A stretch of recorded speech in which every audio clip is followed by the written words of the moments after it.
መቼ በማንና እንዴት ማብቂያውን እንደሚያገኝ ማጣፊያ ያጠረው የመካከለኛው ምስራቅ ውጥረት 2 ሳምንታትን ሊያስቆጥር ጥቂት ቀናት ቀርተውታል። አሜሪካና እስራኤል በኢራንና በሆርሙዝ ሰርጥ ጥቃታቸውን አጠናክረው ሲቀጥሉ ኢራን በበኩሏ የአሜሪካ የጦር ሰፈሮች ላይ የምታደርሰውን የድሮን ጥቃት ቀጥላበታለች።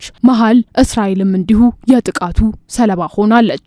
ዛሬ ማለዳውን የአሜሪካን የጦር ኃይል በሆርሙዝ ሰርጥ ፈንጂዎችን ሊያስቀምጡ ነበር ያላቸውን 16 የኢራን የጦር መርከቦች ማውደሙን አስታውቋል። የአሜሪካን ወታደሮች እርምጃውን የወሰዱት ፕሬዚዳንት ዶናልድ ትራምፕ በሆርሙዝ ሰርጥ ያለውን የነዳጅ ስርዓት ለማደናቀፍ ቴህራን በስራ ላይ ናት የሚል ማስጠንቀቂያቸውን ከሰጡ በኋላ ነው። በስፍራው 3 የንግድ መርከቦች ምንነቱ ባልተለየ መሳሪያና ማንነቱ ባልታወቀ አካል እንዲሁ ጥቃት እንደደረሰባቸውም ተነግሯል። ጦርነቱ ከተጀመረበት ዕለት አንስቶ ባሉት ቀናት የአሜሪካና የእስራኤል ኃይሎች 10,000 የሚጠጉ ንጹሃን ላይ ጥቃት ስለማድረሳቸውና ከ1300 በላይ ንጹሃን ስለመሞታቸው ኢራን አስታውቃለች። እስራኤል በሊባኖስ ምድር የቦምብ ድብደባ እንዲሁም በማዕከላዊ ቤይሩትና ሌሎችም አካባቢዎች በርካታ ጥቃቶችን አድርሳለች። ቴህራን በበኩሏ ሳውዲ አረቢያ፣ ኩዌት፣ የተባበሩት አረብ ኤምሬቶች የአሜሪካ የጦር ሰፈሮችና የድሮንና የሚሳኤል ጥቃት መፈጸሟን ተያይዘዋለች። በቴል አቪቭና በዋሽንግተን ጥምረት በኢራን የማያባራ ምላሽ ውጥረት ውስጥ ያለው የመካከለኛው ምስራቅ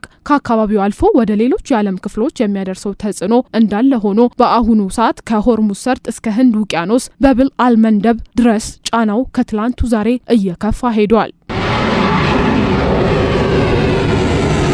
በተለይም የአሜሪካ ፕሬዚዳንት ዶናልድ ትራምፕ የእግረኛ ጦራቸውን በኢራን ምድር በማሰማራት ውጥረቱን እጅግ የሚያፋፍም ውሳኔን ያሳልፉ ይሆናል የሚለው ዴሞክራቶችን ሳይቀር ጭንቀት ውስጥ የከተተ ሆኗል። የኒው ሃምፕሻየር ዴሞክራት ጄኒ ሻሄን ከሲኤንኤን ጋር በነበራቸው ቆይታ ከኢራን ጋር ባለው ግጭት መሳሪያና ወታደሮችን በማቅረብ ሩሲያና ሌሎች የቴህራን ወዳጅ ሀገራት ይሰለፉ ይሆናል። በዚህ ሁኔታ ውስጥ ዶናልድ ትራምፕ የእግረኛ ጦር ወታደሮችን የማሰማራት ውሳኔ ከታከለበት ጦርነቱ ማብቂያ ወደ ሌላው እልቂት ያመራናል የሚል ስጋታቸውን አስቀምጠዋል።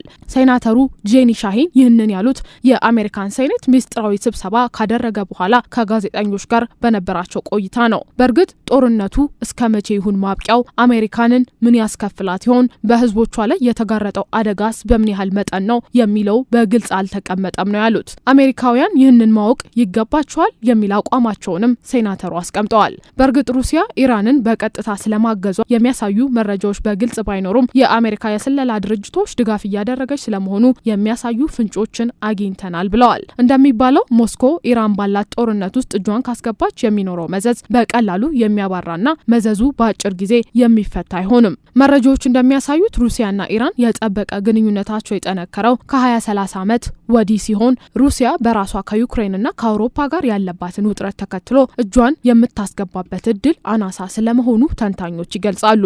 ያ ማለት ግን ሩሲያ እጇን አጣጥፋ ትቀመጣለች ማለት አይደለም። ይልቁኑ በስለላና በመረጃ አቅርቦት ኢራን ያላትን ድጋፍና አጋርነት ማሳየቷ አይቀሬ ነው እየተባለም ይገኛል። የአሜሪካን ሴናተሮች ሩሲያ በጦርነቱ ትሳተፍ ይሆናል ከሚል ስጋታቸው ባሻገር አሜሪካ ከኢራን ጋር እያካሄደች ባለው ጦርነት በየዕለቱ ከ$900 ሚሊዮን በላይ ታወጣለች። ይህ እስከ መቼ ነውንስ የሚቀጥለው? ማብቂያው እንዴት ነው የሚለው በግልጽ አለመቀመጡ ቁጣን ቀስቅሶባቸዋል። ዴሞክራቶች የጦርነቱ ውጤት አለመታወቁና በአሜሪካ በኩል ያለው የረጅም ጊዜ እቅድ ይፋ አለመሆኑ በዋሽንግተን የጦር ሰፈሮች ከ140 የሚሻገሩ የጦር አባላት መቁሰላቸውና ሌሎች ቀውሶችን አስመልክቶ ተቃውሟቸውን እያቀረቡ ይገኛል። ጦርነቱ ለዴሞክራቶች ብቻ ሳይሆን ለበርካቶች ማብቂያው የሚቋጭበት ሂደት እንዴትና መቼ ነው የሚለው የብዙዎች ጥያቄ ሆኖ ቀጥሏል። ሆርሙዝ ሰርጥ ላይ ያለው ውጥረትና ጫና፣ በአየር ጥቃቶች ስጋት፣ የአየር ክልሎችና እንቅስቃሴዎች መዘጋት ከመካከለኛው ምስራቅ ተሻግሮ በዓለም ስርዓት ላይ የሚያስከትለው ኢኮኖሚያዊ፣ ማህበራዊና ፖለቲካዊ ኪሳራን ግን መገመት የማይከብድ ይሆናል።